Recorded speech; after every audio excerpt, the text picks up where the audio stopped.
The Star Wars prequels don't just show us how Anakin Skywalker went from heroic Jedi Knight to Dark Lord of the Sith, they also introduce a galaxy that hasn't yet been consumed by the Empire. How exactly did the Republic transform into the Empire? What happened to all those clone troopers? The movies and shows have never paid much attention to this part of the timeline, so let's break down how the various Star Wars comics and novels have fleshed out the early days of the Empire. It's over, Anakin! I have the high ground! You underestimate my power! What do you do after betraying the Jedi Order, your wife, and your best friend, and burning to a crisp in a river of lava? For Anakin Skywalker, the birth of the Empire means getting used to the idea of being more machine than man. Twisted and evil. It's not an easy transition. Anakin's early days as a Sith Lord are chronicled in the 2005 novel Dark Lord: The Rise of Darth Vader. Set just after the events of Episode 3, the book shows Vader hunting rogue Jedi and relearning how to use the Force in his clunky cybernetic body. The novel is no longer considered to be part of the official canon, but it still offers a rare and valuable glimpse inside the mind of this inscrutable villain. When it comes to the official timeline, Vader's early days are explored in Marvel's Darth Vader, Dark Lord of the Sith. This series also opened shortly after Episode 3, filling in a number of gaps in Anakin's story along the way. Among other things, the series reveals how Vader acquires his red lightsaber, and why Sith sabers are red in the first place. TLDR, they torture the kyber crystals that power the sabers to make them more dangerous. If you will not fight, then you will meet your destiny. Most important of all, the Marvel series shows us the inner turmoil plaguing Vader as he works to extinguish all traces of Anakin Skywalker. We see Vader's own mental self-image, a swirling mass of red and black energy hovering above a lava field, constantly striking out at the glowing blue butterflies that represent the good still within. The time has come. Execute Order 66. As we learn in Episode 3, the entire Clone Wars conflict is really just a complicated ruse Palpatine uses to consolidate his power and take the Jedi off the table. But even though we see the events of Order 66 and the destruction of the Jedi Temple, Palpatine never quite succeeds in extinguishing the light of the Jedi. Many of these post-Episode 3 stories show Vader and his master hunting down the surviving Jedi and eliminating these threats to the Empire. Vader's first kill is a forgotten Jedi master named Kirak Infila, whose green lightsaber is twisted and tortured to become the iconic red blade we know so well. Vader also battles former Jedi librarian Jocasta Nu, who comes out of hiding to prevent a list of Force-sensitive children from falling into Palpatine's hands. If that rings a bell, this list is also a major part of the plot of the 2019 video game Jedi Fallen Order. As powerful as Vader is once he grows used to his cumbersome new armor, exterminating the Jedi is too big a job for any one Sith Lord. That's why Vader and Palpatine form the Sith Inquisitorius. These fanatical warriors help Vader hunt down the surviving Jedi, and they do their job well. This is another place where Marvel's Darth Vader comics fill in the gaps, showing how Vader first assembled his crew and explaining why a Sith Lord needs minions in the first place.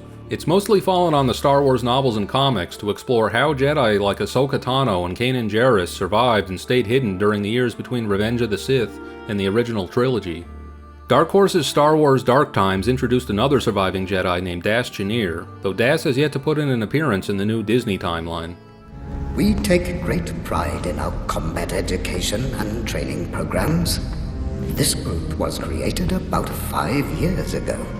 The clone troopers may have been the backbone of the Grand Army of the Republic, but the new Emperor doesn't waste much time before phasing out the clones in favor of a new Imperial force made of conscripted soldiers. But why get rid of the clones? Why put an elite, highly trained fighting force in mothballs in favor of a new generation of grunts who clearly can't hit the broadside of a space barn?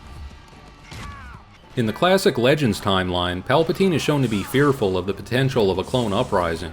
2005 Star Wars Battlefront 2 shows a clone rebellion on Kamino, revealing the Kaminoans created a series of backup clone troopers loyal only to them as a failsafe. Palpatine feared that if one clone of Jango Fett could turn against the Empire, others might follow. It doesn't help that 2010's The Force Unleashed 2 shows Jedi hero Starkiller crashing a massive ship onto the clone facilities on Kamino, bringing an end to the clone troopers once and for all.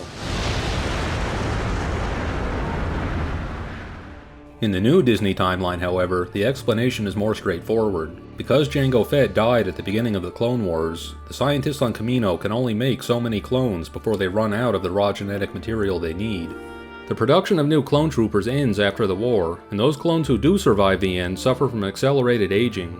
Palpatine has to get new bodies from somewhere, and he opts to use propaganda to fill his ranks with Imperial Academy recruits, rather than order another expensive batch of clones. It's the same reason the Empire doesn't put hyperdrives or shields in TIE fighters. They're all about cheap, disposable labor. The clones aren't phased out overnight. Stories like Darth Vader, Dark Lord of the Sith show clone troopers carrying out the Emperor's will months and even years after the events of Episode 3. But over time, the clones age out of the army and are replaced by younger, less skilled soldiers. Some clones even come to regret their part in Order 66, joining with Captain Rex and defecting to the rebellion. Maybe Palpatine was right to fear a clone uprising after all. Palpatine's vision for the Empire was to maintain order and control using fear to keep rebellious systems in line. That's impossible. How will the Emperor maintain control without the bureaucracy? The regional governors now have direct control over their territories. If Palpatine had one goal apart from exterminating the remaining Jedi, it was to finish constructing the Death Star and solidify his grip on a terrified galaxy. We know from the movies that Palpatine had designs for the Death Star at least as far back as the beginning of the Clone Wars. So why did it take over 20 years for that battle station to be completed? That's another question the comics and novels have set out to answer. Thanks to Catalyst, a Rogue One novel, and various reference books, we have a better idea of the turmoil surrounding the construction of the Death Star. Not only does it take an awful lot of raw materials and manpower building a moon-sized space station, the design for the Death Star's planet-shattering super laser weapon was never finalized. The ancient Sith couldn't crack the code, and even the Geonosians didn't finish the job before handing the schematics over to Count Dooku. It falls on the brilliant Galen Erso to complete Palpatine's grand vision, and we know how that turned out. You'll need the plans. Ironically, by the time Palpatine finally has his Doomsday weapon, it's already too late to quash the rebellion.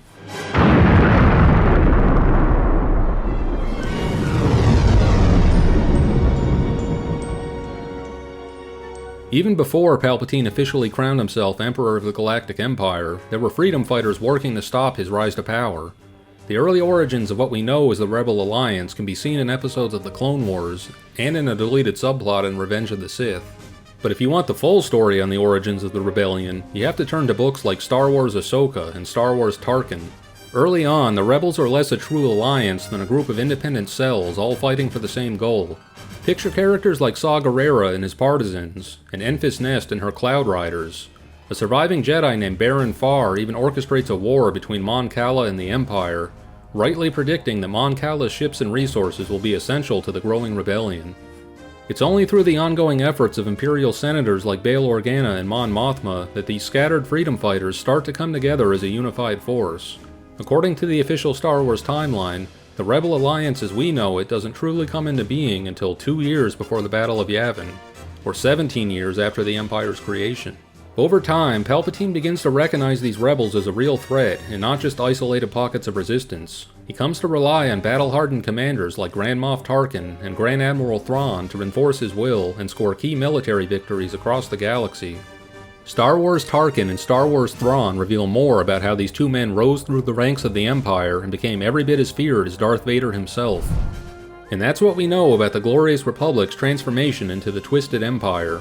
The Star Wars franchise has only begun to fill in this 19-year period, and it's a safe bet shows like The Bad Batch and Obi-Wan Kenobi will have new surprises and revelations in store. For more on the ongoing Star Wars saga, keep your targeting computers locked on IGN.